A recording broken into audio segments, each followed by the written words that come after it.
예, 역시 이 시간에도 언약에 대해서 말씀을 더 구체적으로 상고를 해 나가도록 하겠습니다. 언약은 바로 첫째에서 여섯째 시기의 언약입니다. 다시 말씀을 드리면 창세기 1장 내용의 언약이에요. 이 창세기 1장 내용은 어떤 내용이냐? 첫째, 둘째, 셋째 시기가 그리스도고 넷, 다섯, 여섯째 시기가 예수예요. 그러니까 언약의 내용은 첫째에서 여섯째 시기라고 우리가 편하게 얘기를 합니다만은 곧 그리스도 예수 안에의 언약이에요.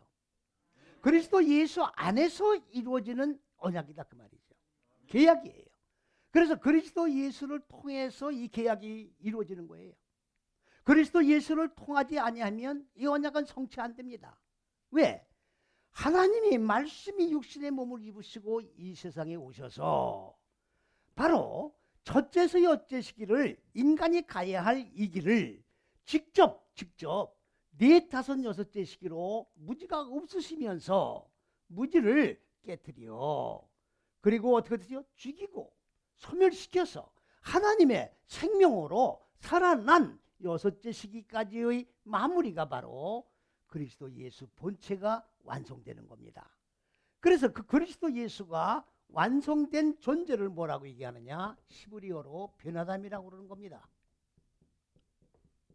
베나담이 뭐냐? 사람이 세워졌다 그 얘기예요. 사람이 완성되었다. 첫째에서 여섯째 시기 바로 언약이 성취되어 하나님의 의도하신 바대로 사람이 세워진 존재를 베나담이라고 얘기하는 거예요. 베나담이라고. 그러니까 그리스도 예수가 빠지면 언약이 안 이루어지는 거예요. 그러니까 하나님과 그리스도 예수의 본체는 같은 본체입니다만은 사역의 주체가 다른 거예요. 하나님이 근본 의도를 세우셨고 그 의도를 세우신 바를 누구를 통해 집행하시느냐? 그리스도 예수를 통해서 집행하시는 거예요.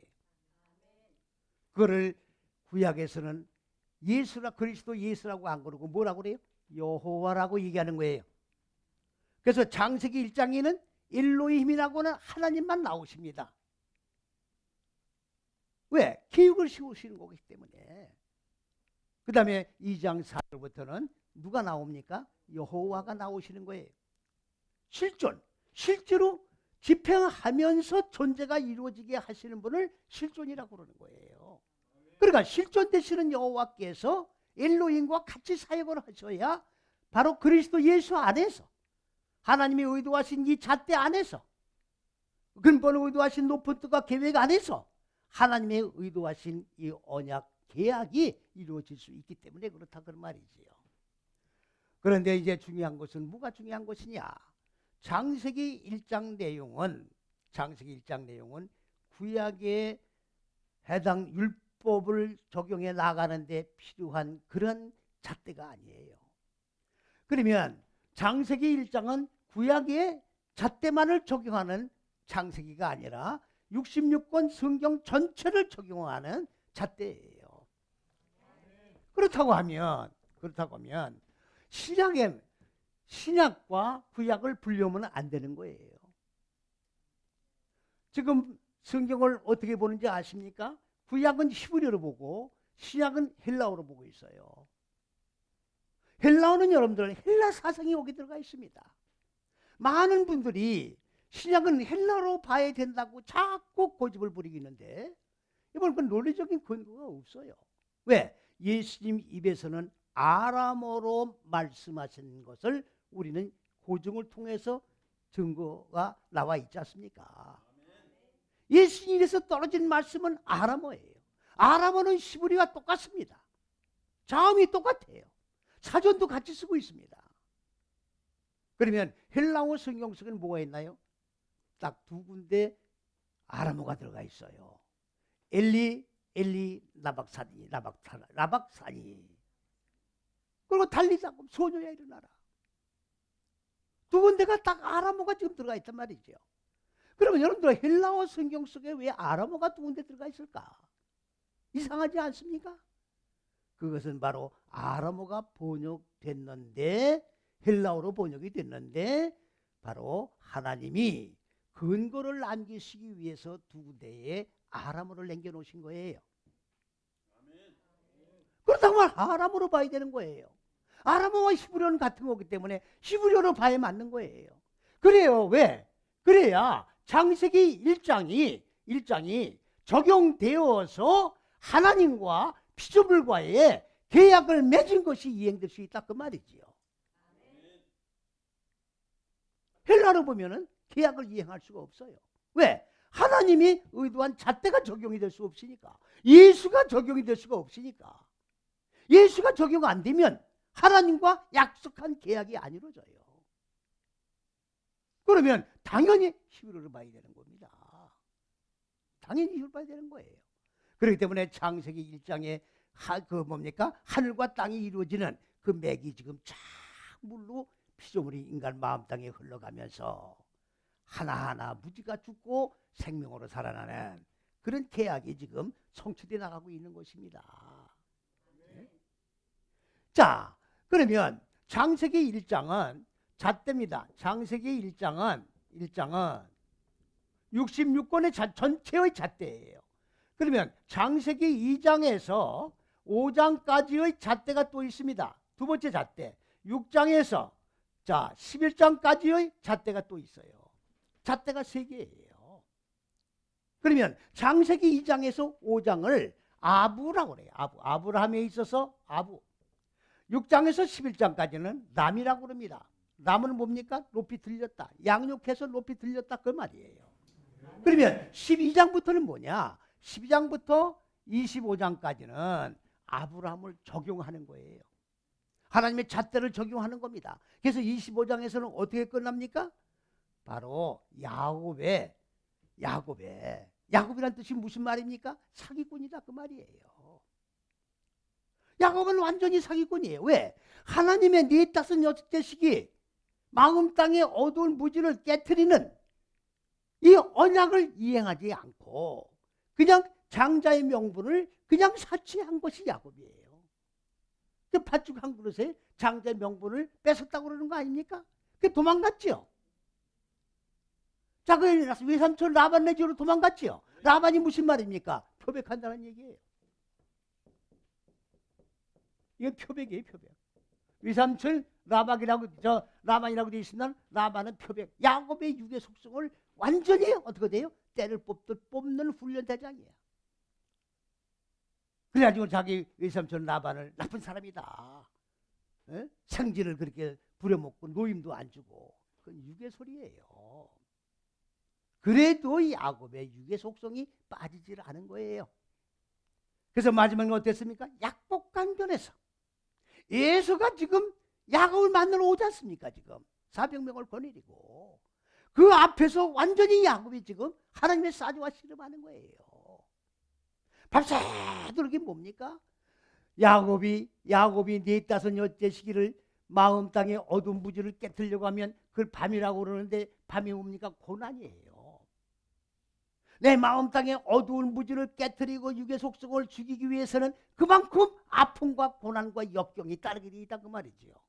그러니까 사람들은 요 45 시기 마음 땅에 어두운 무지를 깨트리는 게 아니라 무지와 타협을 하고 무지를 사랑하고 하나님의 계약을 저버리고 불법 행위를 하고 있다 그 말이죠. 그래서 바로 야곱이 약복강간에서 하나님의 사자와 무지를 죽이는 그런 싸움을 처절하게 하고 완전히 환도뼈가 걸렸다는 말은 육의 속성의 중심 부분이 다 깨트려졌다 그 얘기예요. 정복되었다 그 말입니다. 내 이름이 무엇이냐? 야곱입니다. 야곱이라고 하지 말아라. 야곱은 사기꾼인데 이제는 사기꾼이 아니라 육의 속성이 정복된 자다. 순이한 자다. 뭐라고 해라? 이스라엘이라고 해라. 그래서 육적인 이스라엘이 있고 영적인 이스라엘이 있어요. 육적인 이스라엘은 누굽니까? 바로 중동에 있는 저 율법 행위를 하는 저들이 육적인 이스라엘이고 저들이 바로 그리스도 예수를 십자가에 못 박은 거예요. 똑바로 알아야 됩니다. 영적인 이스라엘은 누굽니까? 내 마음 땅 안에 자리 잡고 있는 야곱과 같은 육의 사기꾼의 속성을 완전히 깨트려버리고 하나님의 생명으로 살아나 정복한 자, 승리한 자, 이긴 자가 된 것이 바로 영적 이스라엘이다 그 말이지요. 이렇게 되어야 하나님과 나와의, 하나님과 창조주와 피조물과의 계약을 한 것을 이루어 나갈 수 있는 것이고, 하나님은 이 계약을 우리가 일방적으로 계약을 파기시킨다 해서 그래 계약 없던 거로 하지 않은 게 아니에요. 인간이 아무리 야고마냥 도망을 가서 나는 하나님의 계약을 지킬 수 없습니다라고 숨는다 할지라도 하나님은 어디까지? 땅끝까지 쫓아가셔서 멱살 잡으시고 도망 못 가게. 아시겠습니까? 하나님의 능력의 오른손에 이게 멱살 잡는 게, 멱살을 잡으시고 꼼짝달싹 못하게 더 큰 고난 속에 집어넣으셔서 하나님과의 약속한 계약을 꼭 받아내시고 마시는 능력 많으신 절대자이신 하나님이신 줄로 우리는 믿으셔야 될 줄로 믿습니다. 이게 바로 예수 믿는 거예요. 복 받기 위해서 비는 종교가 아닙니다. 기독교는 하나님과 피조물과 창조주 간의 약속이에요. 이거는 사람과 사람 사이에도 계약을 맺으면 파기할 수가 없는 건데, 창조주, 절대자, 생사화복을 주관하시는 하나님과의 약속을 피조물이 어길 수가 없는 겁니다. 그래서 신약이라고 하는 것은 무슨 말씀이냐? 그리스도 예수께서, 자, 창세기 1장 전체가 그리스도 예수입니다. 그리스도 예수가 잣대예요. 그리스도 예수를 통해서 계약이 이루어지는 겁니다. 그래서 그리스도 예수께서 말씀이 육신의 몸을 입고 이 세상에 오셔서 뭐를 하셨느냐? 이 계약을 갱신한 게 아니에요. 계약을 갱신한 게 아니라 그리스도 예수가 잣대이기 때문에 나를 적용해라. 나를 통과하지 않고 의식행위만 하면 하나님의 계약이 이루어지는 게 아니다. 나를 통과하면서 네 마음 땅에 자리 잡고 있는 어두운 무지를 타작을 해야 된다. 그래서 이거는 생명으로 타작하는 거예요. 무지를 타작을 해야 하나님의 생명으로 심어진다고 하는 새로운 언약을 그리스도 예수의 십자가 6검을 걸어가신 이 잣대를 통해서 우리에게 보여주신 것이 바로 새 언약이다 그런 말입니다. 그러니까 새 언약은 새로운 언약이 아니라 그리스도 예수 본체를 정의시키는 언약. 그래서 그리스도 예수께서 죽고 살으신 이 복음을 통하지 아니하면 바로 구약의 제사의식을 통해 가지고는 계약이 이루어지지도 않고 구원도 성취가 안 되고 하나님의 왕국도 실현되지 않고 하늘과 땅도 하나도 결합되는 역사가 일어날 수가 없다고 하는 새 언약이 바로 신약이라고 하는 겁니다. 그러하기 때문에 신약은 아람으로 봐야 되는 거예요. 헬라어로 보면 하나님의 언약이 이루어질 수가 없습니다. 여긴 헬라 사상이 들어가 있기 때문에 하나님의 잣대가 그리스도 예수 본체가 적용될 수 없는 신약이기 때문에 바로 하나님의 계약이 어떻게 되는 겁니까? 이루어질 수 없는 내용이다 그런 얘기입니다.